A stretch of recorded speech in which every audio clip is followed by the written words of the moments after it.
Saliagas. Valérie Pécresse, présidente de la région Île-de-France, est l'invitée de l'interview politique d'Audrey Crespo-Mara. Mesdames, c'est à vous. Bonjour Valérie Pécresse. Bonjour. Édouard Philippe a annoncé hier aux 20h de TF1 que le prélèvement à la source serait maintenu au 1er janvier prochain.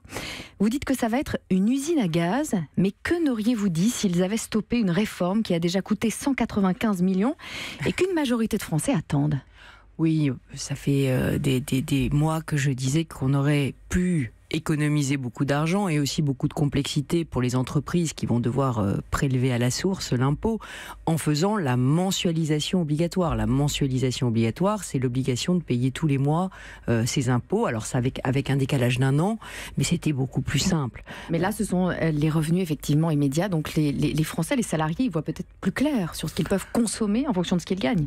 En réalité, le sujet du prélèvement à la source n'est pas que technique. Il est économique et politique.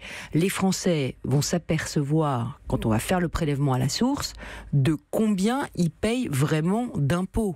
Et donc, je mets en garde, en termes économiques, le gouvernement, parce que en net à la fin du mois, on va s'apercevoir qu'on est en overdose fiscale. Et le problème du prélèvement à la source, c'est pas que ce soit complexe, c'est pas qu'il risque d'y avoir des bugs, il y en aura sûrement un peu, mais le sujet, il est simple, c'est que les Français vont vraiment s'apercevoir de ce malaise fiscal que nous vivons. Et aujourd'hui, le gouvernement est au pied du mur pour baisser les impôts. Valérie Pécresse, hier aussi, un remaniement ministériel a eu lieu par la force des choses, après la démission de Nicolas Hulot, puis celle de Laura Flessel. Ils étaient les deux ministres les plus populaires du gouvernement. La rentrée politique ne pouvait pas mieux se dérouler, pour vous ? Écoutez, le sujet pour moi c'est la réussite de mon pays. Mais vous êtes dans l'opposition. Non, oui, je suis dans l'opposition, mais j'ai toujours dit que j'aurais une opposition juste vis-à-vis du gouvernement. C'est-à-dire si le gouvernement fait des bonnes réformes, je les soutiendrai. S'il en fait des mauvaises, je le dirai. Et c'est pour ça que j'ai soutenu, y compris la réforme de la SNCF, comme vous savez. Mais aujourd'hui, le remaniement, c'est pas une question de personne, c'est une question de politique. Si François de Rugy vient pour faire enfin une politique d'écologie positive et pas punitive, pas une politique qui interdit tout à tout le monde, mais une politique qui incite à changer les comportements, qui investit dans l'avenir. Parce que moi, je suis désolée, mais j'ai une ardoise au gouvernement de près de 100 millions d'euros sur les transports en Île-de-France. Alors, c'est bien de parler d'écologie, il vaut mieux en faire. Alors, lors de la démission de Nicolas Hulot, vous avez tweeté « Est-ce la fin des ambitions écologiques du gouvernement ?» Maintenant que vous avez le nom, François de Rugy, votre verdict, c'est la fin des ambitions écologiques du gouvernement ou non ? Ce qui était appréciable avec Nicolas Hulot, c'est qu'il avait des convictions écologiques très fortes, mais c'était quand même un homme de consensus qui essayait de régler les problèmes et qui essayait d'écouter tout le monde. Moi, j'attends cette écoute de la part de François de Rugy, mais j'attends aussi des actes. Quand on accepte, en tant que ministre de l'Environnement, qu'on puisse mettre de l'huile de palme dans les biocarburants Total, alors qu'on sait que l'huile de palme vient de la déforestation de l'Amazonie et que nous avons en France, des producteurs de biocarburants qui sont des agriculteurs et qui font eux-mêmes une vraie filière de biocarburants, on se dit c'est une faute. Donc ce que j'attends de François de Rugy, c'est qu'il puisse aussi résister aux décisions anti-écologiques du gouvernement. Qu'il a cette capacité de résistance ou qu'il est trop docile ? En tout cas, ce qui est certain, c'est que François de Rugy a une vraie expérience politique et donc il sait ce que c'est que la politique, il connaît la musique, il sait à quoi il s'engage. La bonne nouvelle pour vous, c'est que cette fois, aucune figure de droite n'a été débauchée. Alors c'est vrai que c'est un gouvernement qui vire un peu plus à gauche, avec l'arrivée de deux figures de la gauche, mais ça me confirme dans ce que je pense depuis le début. Emmanuel Macron n'est pas un objet politique non identifié. Emmanuel Macron, c'est un homme de gauche, libéral, comme Tony Blair. Emmanuel Macron, moins populaire que François Hollande à la même époque, ça doit vous réjouir, même si la droite n'y est en fait pour rien. L'espoir renaît pour 2022 ? Vous le dites très justement, je crois qu'on ne construira pas l'alternance sur les erreurs d'Emmanuel Macron.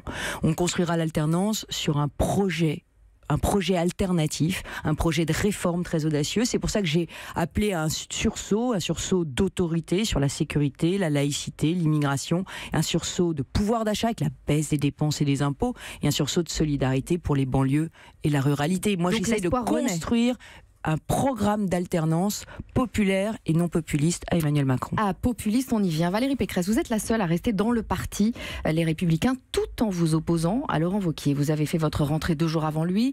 Vous l'avez traité de populiste, sans le nommer ce matin encore. Vous avez affirmé qu'il rétrécissait l'électorat de la droite. Vous avez réussi votre rentrée, mais sur le dos du patron de votre parti, on est bien d'accord? Pas du tout. Moi, ce que je fais, quand même. Non, j'ai créé un mouvement d'idées pour réfléchir et pour infléchir la ligne politique de ma famille. Je vous donne un exemple, l'Europe. L'Europe, moi je suis profondément pro-européenne. Je pense que face à Trump, Poutine, à la menace islamiste, au flux migratoire, on a besoin de beaucoup plus d'Europe. Et j'avais dans mon parti certains qui pensaient qu'il fallait refaire l'Europe à 6, qu'il fallait faire un nouveau traité au risque d'avoir un Frexit qui est en train, alors qu'on sait que le Brexit est en train de planter la Grande-Bretagne et de plonger les Britanniques dans le désarroi. Donc je pèse sur la ligne politique de mon parti de l'intérieur. C'est ma famille et j'essaie de l'infléchir. Et là, sur l'Europe, ça a plutôt bien marché puisque vous savez qu'on a renoncé à l'Europe à 6, on a renoncé au nouveau traité. Alors vous vous rapprochez de Xavier Bertrand, président de la région Hauts-de-France, qui, comme vous, progresse dans les sondages chez les sympathisants Les Républicains. Quand une personne qui rassemble s'unit à une autre personne qui rassemble, ça fait un gros rassemblement, mais ça fait 2 personnes. Qui s'éclipsera en temps voulu au profit de l'autre? Mais vous savez, le sujet, c'est d'abord de montrer qu'on peut se rassembler. Et de montrer que ceux qui sont partis, que ceux qui sont partis des Républicains comme Xavier Bertrand, on leur tend la main et que le moment venu, on sera ensemble. C'est ça qui rassure, j'allais dire, tous ceux qui aimeraient voir dans la droite une vraie alternative à Emmanuel Macron. Et pour l'instant, ça n'est pas encore le cas. Allez, maintenant, la question que je ne devrais peut-être pas vous poser. C'est off, entre nous. Laurent Wauquiez a récemment déclaré à votre sujet « À force de ne pas monter dans le train, elle risque de rester sur le quai ». Vous n'en avez pas assez de ces menaces? Vous savez, moi je suis une spécialiste des trains, parce que je gère tous ceux de l'Île-de-France. D'ailleurs, j'investis 28 milliards d'euros dans la régénération du réseau. Donc je pense que pour ce qui est de monter dans le train, je sais faire. Rester sur le quai et ces menaces?